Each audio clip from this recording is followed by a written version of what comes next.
was that experience? Oh, I love it. Like I also correlated, like I use less Advil or any over the counter medicine now. Like really, like rarely use it because for the past year I've been going to the acupuncture, and they've been helping me. Oh, hey, I have like a little headache coming in. They would put like a little stick in me, and but it's not scary. Like it doesn't hurt or anything. But How I often do you have to go to get your acupuncture treatment in order for your period to be regulated now and to minimize the pain they that you're told experiencing? they told me that because I've been on it so long, that it's gonna be a lot of more sessions. So I was going up to 3 times a week, uh, Mm. 3 times a week, just so they can hit the points. And I felt amazing, and I felt like I don't know what they did, but I whatever they did was helping. And of course, I was drinking more water. I was like still doing my like I can't help like my culture. They love eating rice with beans and chicken, and I'm still eating the same thing, but less of it. But yeah, less of it. Sometimes I'm like fruit juices, water. That's still my main staple. But the only thing that changed the past 2 years is going to the acupuncture, and I think that really, really helped. And I think if anyone has like a little like a thought about acupuncture, I say go for it. You will not regret it.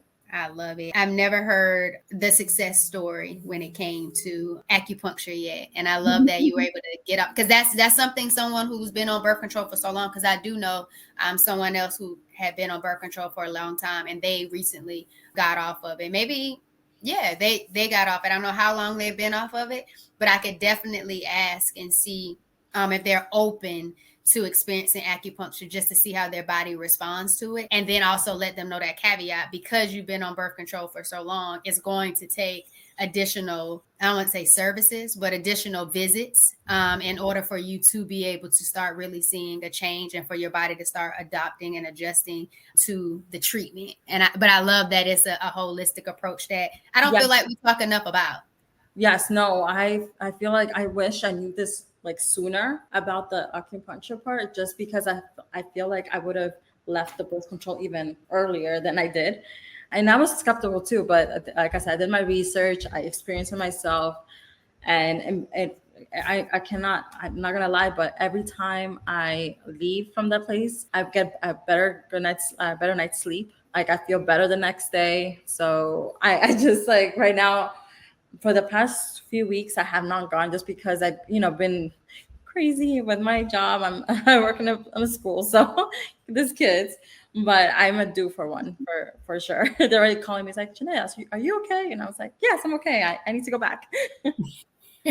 So you heard it here first. My PCOS Adventures has stamped and approved acupuncture Yes. for our PCOS, our polycystic ovary syndrome posse. Check it out. Try it out. It might not be a part of your healing, but you can make it a part of your journey just to see if it's something that you could actually use. So I love that. Thank you. So yoga.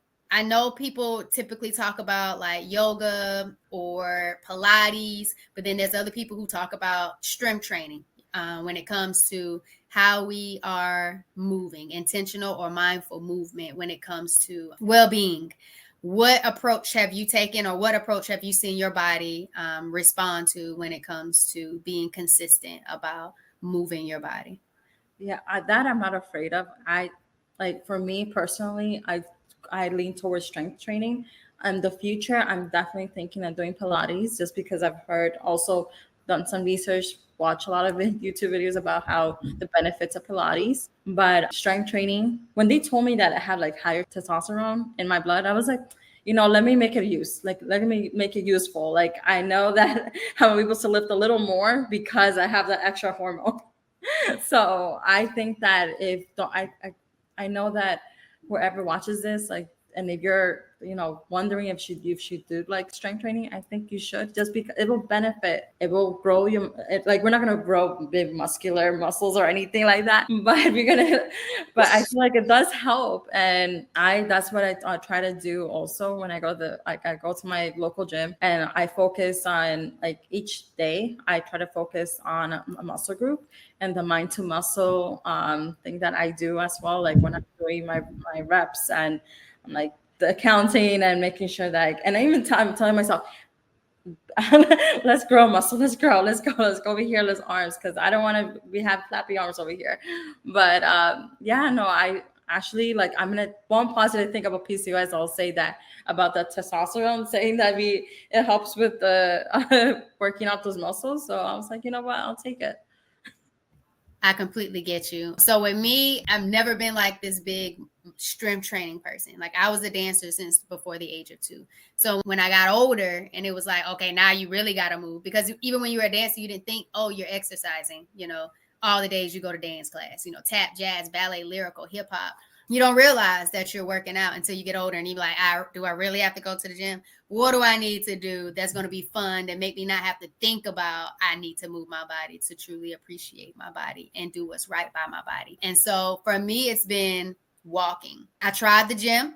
When I did go to the gym, the treadmill was okay, but then my body didn't all the way respond. It was like it kind of triggered my adenomyosis, trying to go on different like levels and pushing myself. Running was a no. Anytime I ran, I was sore in certain areas. So running was too intense for me. I would try other PCOS or polycystic ovary syndrome weight training programs that I've seen like online, and it would be like a whole bunch of burpees or this or that. And it was like, no, my body was like, not happening, not good. And then I tried the Stairmaster, and the Stairmaster, I wasn't as bad with the Stairmaster because it was just legit stairs, and I could control how fast or slow I was going. So I saw success in the Stairmaster, but I think I found the most success was on the massage waterbed in Planet Fitness. And I just went and laid down and just did a guided meditation. So I was like, you know what? I don't think the gym is for me. I got an emotional support animal, Spencer, and we both needed a walk. And so I think that was my accountability person, and I enjoyed it. So at first it was like 2 miles, getting it in with him, but I didn't really see much of a shift or a change. Once I got up to 4 miles, at least 4 miles a day, that's when my body started to respond. That's when I started losing unnecessary weight or be able to maintain a healthy weight management. That's also when I saw less facial hair growing in. September, I did 100 miles for cancer awareness. And so that month, like Jeannette, every 4 weeks, I'm supposed to be going to get wax, right? I was like, oh my goodness, I can miss my appointment. I don't even have to hurry up and go. So I was like, oh my goodness, this might be working. This might actually be helping me with my hormones when it comes to like the testosterone and stuff that's coming out. So I was like, y'all, try walking more. 2 miles ain't it anymore. Like, you really got to up it up and see how your body responds. So I completely understand when it comes to navigating mindful movement for yourself, and what works for you might not work for me. I'm not the one to be, pumping the weights and like, come on, let's get ripped. You know what I'm saying? But I am one to walk that thing out and just keep it walking and be like, y'all, let's get moving and grooving. And it feels good. It's low impact, and my body feels great. And so you really have to listen to your body and do what serves your body, and not just do something because you want to see this result or that result, or because you see other people doing something. Just get in alignment with your body, work with your body and not against your body. And I think when we're already having to overcome obstacles that we can't really see when it comes to polycystic ovary syndrome or endometriosis or fibroids or adenomyosis, it's just like, get to a point where you're just working with your body so you can live a vibrant life, a good life that you feel good about. I know you were talking about before being all nutrition. Have you seen things work for you when you have taken certain stuff out of your diet? Like, for me, dairy was a big thing.